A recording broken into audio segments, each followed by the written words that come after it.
반갑습니다. 자, 이번 시간은 9번째 시간이고요. 보시면 1차 방정식의 간단한 활용 문제 있고요. 그 다음에 좌표, 사분면, 먼저 그래프 내용이 있습니다. 자, 천천히 봅시다. 자, 첫 번째. 연속하는 두 짝수의 합이 30일 때 두 수와 두 수의 곱을 물었습니다. 그죠? 자, 연속하는 두 자연수를 쓸 수 있는데, 그죠? 두 수의 합이 30일입니다. 어떻게 할까, 그러면? 미지수를 둘 때 이렇게 할 수도 있죠.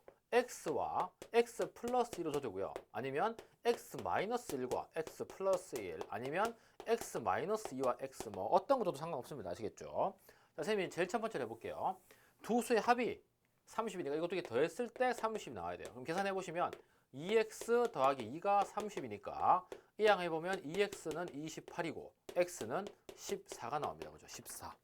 그러면 14니까 하나의 수는 14고 나머지 수는 16이 되겠네요. 그래서 14와 16과 그 두 수의 곱인 224를 답을 해주시면 되겠네요. 그죠? 그래서 답이 16은 치읓이고요. 14는 우, 224는 니은이 돼서 춘 또는 누치 되겠네요. 누. 그죠? 이렇게 두 개 나옵니다. 자, 그다음에 2번. 2번이 좀 어려울 수 있습니다. 그죠? 2번. 자, 이것도 괜찮습니다, 여러분. 이 문제 풀 때 지금 연속하는 두 짝수의 합이 30이라 했는데 저는 이렇게 하는 것도 괜찮을 것 같아요. 30을 나누면 15입니다. 2로 나누면, 그죠? 그러면 15에서 전후로 1을 빼고 더하는 거죠. 왜냐하면 연속해야 되기 때문에 그 짝수끼리는 2 차이 나니까 반으로 나누면 1 차이가 날 거 아니에요, 그죠? 그래서 14와 16일 것이다. 이렇게 생각해도 괜찮습니다. 그죠? 문제 풀 때 참고하시면 되고요. 자, 2번 봅시다. 2번. 2시와 3시 사이에 시계의 시침과 분침이 같은 방향일 때와 반대 방향일 때 물었습니다. 그죠? 같은 방향이 반대 방향일 때. 자, 그러면 이제 이 문제를 풀기 전에 필요한 게 있죠. 그죠?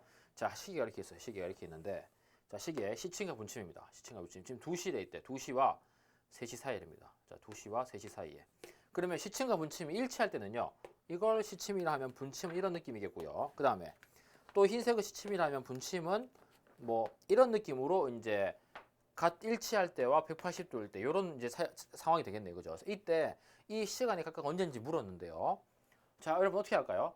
그럼 이제 문제를 풀어봐야 됩니다. 그죠? 문제를 어떻게 푸냐? 자, 일단 분침과 시침이 어떻게 이동할지 봐야 됩니다. 그죠? 그러면 분침은 전체가 60분이고 60분일 때 한 바퀴 도니까 1분일 때는 몇 분 돕니까, 여러분? 1분일 때는 6도 돕니다. 6도. 이해되실까요? 그죠? 1분일 때 6도 돕니다. 6도. 그러면 어떻게 됩니까, 여러분? 분침은 잠깐만요. 분침은 그렇죠. 1분 지나면 6도 회전하죠, 그죠? 그래야 60분일 때 한 바퀴 도니까요. 그러면 일반화 시킨다면 x분일 때는 얼마 돌까요? x분일 때는 6x 도로 돌게 되겠죠, 그죠? 그러니까 만약에 2분이라면 12도, 3분이라면 18도가 돌겠죠. 그럼 하나만 더 얘기하면 30분이면 0분에서 30분이라면 이게 절반이니까 180도가 된다는 얘기입니다. 아시겠죠? 그 다음에 자, 시침은요. 그러면 시침은 1시간 이동하면 얼마 됩니까? 여러분 시침 보세요. 만약에 1시에서 2시 이동했다 치면 이게 전체 12시간 중에 1시간이니까 360도 중에 나누기 12해서 1시간에 30도를 돕니다. 30도, 그죠? 자, 그러면 1시간에 30도 도니까 1분에는 얼마 될까요? 비례식입니다. 그죠? 1시간, 즉 60분에 30도니까 1분에는 0.5도를 돕니다. 0.5도. 맞죠? 자, 그러면 또 일반화 시킨다면 x분 후에는 0.5x도를 돌겠죠. 이것만 알면 이제 게임 끝납니다. 아시겠죠? 자, 그래서 이렇게 되고요. 그러면 분침은 x분 후에 6x도 돌고 시침은 x분 후에 0.5x도 돕니다. 자, 이제 첫 번째 조건입니다. 첫 번째. 같은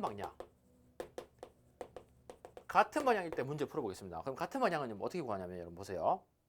자, 이미 시간을 2시라고 치면 일단 이동 속도는 뭡니까?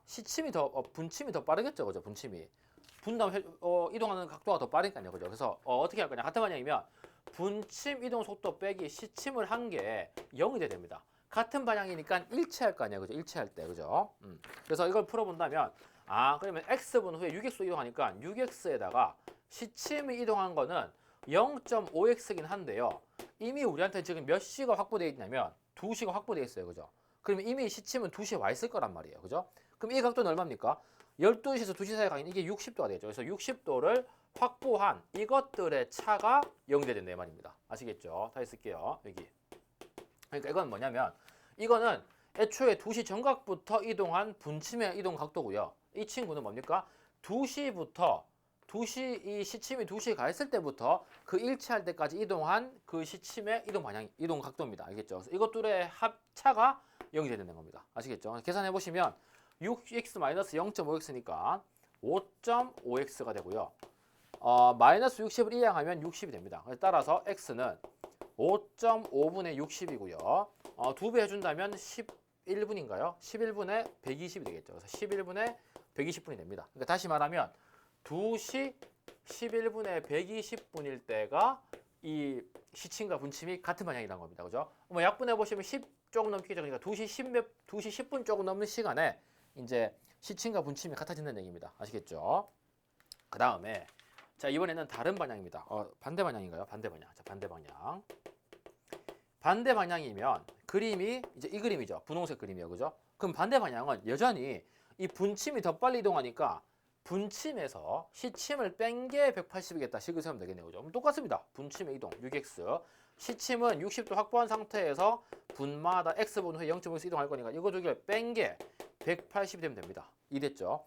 만약에 문제에서 90도 각도가 되면 얼마겠냐? 그럼 이거 180 대신에 90 쓰면 된다는 얘기죠. 그죠? 자, 문제 풀어볼게요. 그럼 정리하시면 5.5x는 180에 마이너스 60이 넘으면 플러스 60이 돼서 240이 됩니다. 그래서 x는 5.5분의 240이 되고 아래에 2배 해준다면 11분의 480이 되겠죠. 그래서 11분의 480분. 그러니까 반대 방향일 때는 2시 11분의 480분이 되겠습니다. 그죠? 그래서 이렇게 답을 내시면 되겠고 계산해 보시면 정리해 보시면 기역이랑 m입니다. 그래서 개가 됩니다. 개. 그래서 2번이 좀 상당히 어려운데 이 정도 활용 문제 풀어보시면 또 도움 많이 될 겁니다. 그죠? 자, 다음 3번. 자, 3번은 정사각형의 둘레의 길이가 40일입니다. 정사각형 그려볼게요. 정사각형 Q 3번. 자, 정사각형 둘레가 40이니까 한 변은 10씩 가져가야 되겠네요. 그죠? 이거 알 수 있고요. 이때 이와 둘레가 같은 정삼각형과 정오각형을 물었어요. 그러면 정삼각형의 둘레가 40이라 하면 하나는 40을 3으로 나눈 3분의 40이 돼야 되겠다. 그죠? 그래서 이거 물어본 거고요. 그 다음에 정오각형은 뭡니까? 이렇게 길이가 다 같으면서 각도 다 같은 요거에 40이니까 하나당 80 가져가면 되겠네요. 그죠? 그래서 3분의 40과 8을 찾아주시면 되니까 니은이랑 아가 돼서 나옵니다. 나. 3번은 뭐 쉽게 해결할 수 있었고요. 그 다음에 4번은요.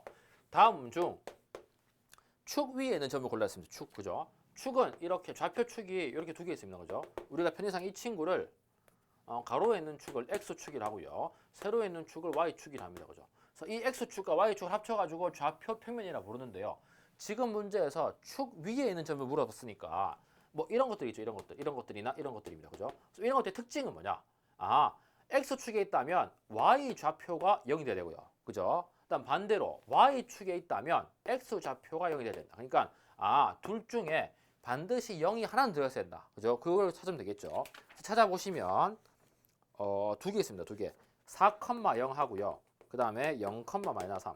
그러니까 이 친구는 X축이 있고 이 친구는 Y축이 있겠죠. 그죠? 그래서 계산해 보시면 찾아보시면 R랑 C5입니다. 그래서 4가 되겠고요. 4가 되겠습니다. 자, 그럼 하나만 더 질문할게요, 여러분. 뭡니까? 이거는 뭡니까, 이거? 원점 0,0은 축 위의 점일까요? 어떤가요, 여러분? 그죠? 축 위의 점 맞습니다. 왜냐하면 0,0은 이 관점에서는 X축 위에 있기도 하고요. 이 관점 위에서는 Y축에 있기도 합니다. 그래서 어쨌든 0,0, 즉 원점도 축 위에 있다 생각하시면 됩니다. 알겠죠? 참고로 원점은 O라 표현하고 오리진이 의 약자로 써서 이제 O라고 표현합니다. 알겠죠? 원점. 그래서 생각하시면 되겠고요. 그 다음에 5번 봅시다. 5번. 자, 5번은 이번에 4분면 얘기하는데 4분면 그죠? 자, 이렇게 축이 있습니다. X축, Y축이 있고요. 자, 4분면은 크게 네 가지 있습니다. 네 가지 그죠? 참고로 제일 오른쪽 위에 있는 거 이 친구를 제1 4분면, 그다음에 왼쪽으로 디귿자를 그려가면서 제2 4분면, 제3 4분면, 제4 4분면 하고 있죠. 그죠? 자, 특징이 뭐냐? 특징. 1, 4분면 위에 있는 점은 X 좌표도 양수, Y 좌표도 양수입니다. 그죠? 뭐 예를 들면 뭐 2,3, 1,1 이런 것들이 있을 수 있겠죠. 그죠? 그다음에 2, 4분면은 X 값은 왼쪽이니까 마이너스 음수 돼야 되고 Y 좌표 값은 양수가 돼야 됩니다. 그죠? 순서상의 부호로 지금 얘기하고 있습니다. 3, 4분면은 x 값도 음수, y 값도 음수가 돼야 되고 마지막 4, 4분면은 x 값은 오른쪽으로 양수지만 y 값은 밑에 있는 음수가 돼야 됩니다. 그죠? 그래서 지금 문제에서 묻는 게 2, 4분면과 3, 4분면 위에 전부 부활했으니까 마이너스 1, 마이너스 3이 3, 4분면에 해당되고요. 마이너스 5, 2도 해당됩니다. 이건 음수 곱하기 음수, 양수니까 2, 4분면 되고요. 그 다음에 마이너스 1, 8입니다. 이것도 음수, 양수니까 2, 4분면 되겠네요. 그죠? 이거 조합해보면 의라는 단어 나옵니다. 의 나오고. 자, 5번까지 했고 이제 6번 봅시다. 6번. 자, 6번은 선생님이 실생활 관련해서 이제 이 순서상을 잘 이해하고 있느냐 물어보고 싶어서 낸 거고요. 실생활 보시면은 첫 번째 6번. 자, 출석번호 24입니다. 출석번호 24는 그냥 단순한 번호의 나열이죠. 그죠? 그래서 이게 뭐 2,4라든가 이런 숫자가 아니기 때문에 이거는 순서상 쓸 수 없습니다. 그죠? 자, 근데 뒤에 보시면 비행기 좌석 23F로 되어 있습니다. 여러분들도 비행기에다 뭐 이렇게 타보시면 좌석 번호 볼 수 있을 텐데 이건 무슨 말이냐면 23열의 F석이라는 얘기입니다. 그죠? 그래서 이런 것들이 대표적으로 순서상을 썼다 할 수 있죠. 선생님 근데 순서상은 둘 다 숫자야 되는 거 아니에요? 그런데 둘 다 숫자야 되는 게 우리가 수학에서 쓰는 순서상인데요. 이 개념을 활용해서 숫자와 영어를 조합해서 이제 배열을 한 겁니다. 아시겠죠? 만약에 뭐 F를 6이라고 번역한다면 이게 236인지 23,6인지 2,36인지 알 수가 없잖아요. 그죠? 그래서 일반적으로는 숫자와 영어를 결합해서 순서상 표현을 나타냅니다. 아시겠죠? 그래서 이어서 보시면 거기 세 번째 영어관 좌석도 G8이네요. 그럼 이거는 G열의 8번째 자리 이렇게 이제 표현하게 되는 거죠. 이것도 우리가 일반적으로 뭐 G,8로 표현할 수도 있습니다만 이것들은 굳이 이렇게 표시 안 하더라도 구분이 되니까 이렇게 이제 표현하고 있는 거죠. 그래서 이것도 순서상 개념을 활용한 거 맞고요. 마지막 보시면 공항 코드 됩니다. 공항 코드 ICN인데 이거 보이죠, 여러분? 공항 가서 많이 봅니다, 그죠? ICN은 인천을 나타내는 약자입니다. 근데 이건 단순히 알파벳의 나열입니다, 그죠? 이걸로 뭐 순서상을 표현한 게 아니기 때문에 틀린 겁니다. 참고로 저기 이제 밑에 있는 부산은 PUS라고 쓰고요. 미국의 도시 중에 샌프란시스코 있죠. 샌프란시스코는 SFO라고 씁니다. 그래서 이렇게 모든 도시별로 공항에 있는 도시의 코드를 세 글자로 나타낼 수 있습니다. 알겠죠? 참고하시면 되고요. 어쨌든 답은 두 개입니다. 두 개. 그죠? 그래서 비행기 좌석과 영화관 좌석. 그래서 이거는 에고 이행이니까 에라는 단어가 나오겠네. 에. 그죠? 에. 자, 다음에 마지막. 시간이 갈수록 증가하는 모양 그래프입니다. 증가하는 모양 그래프. 증가는 늘어나는 거죠. 늘어나는 거죠. 거기 보시면 1번 첫 번째에 누적 전기 사용량입니다.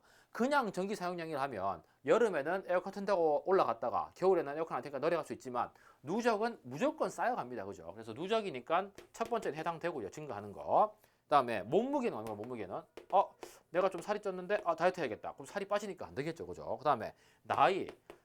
나이는 절대 줄 수가 없죠. 그죠? 나이는 늘어납니다. 늘어나고요. 그다음에 용돈. 자, 용돈도 내가 좀 착한 일 했다. 엄마 용돈 올려줄 수도 있고요. 너 좀 안 되겠다. 이번에 용돈 끊어야겠다. 그 용돈 없어질 수도 있죠. 그죠? 그래서 용돈도 일반적으로는 뭐 증가하긴 하지만 때에 따라서 증가할 수도 있고 감소할 수도 있기 때문에 이거는 일반적으로 계속 증가한다 말은 못 합니다. 그죠? 그래서 답은 누적 전기 사용량과 나이가 돼서 이게 1이고 기억이니까 기가 되겠습니다. 기. 그죠? 그래서 7개 풀어봤고요. 답은 뭐가 되겠습니까? 답은 이게 춘이고요.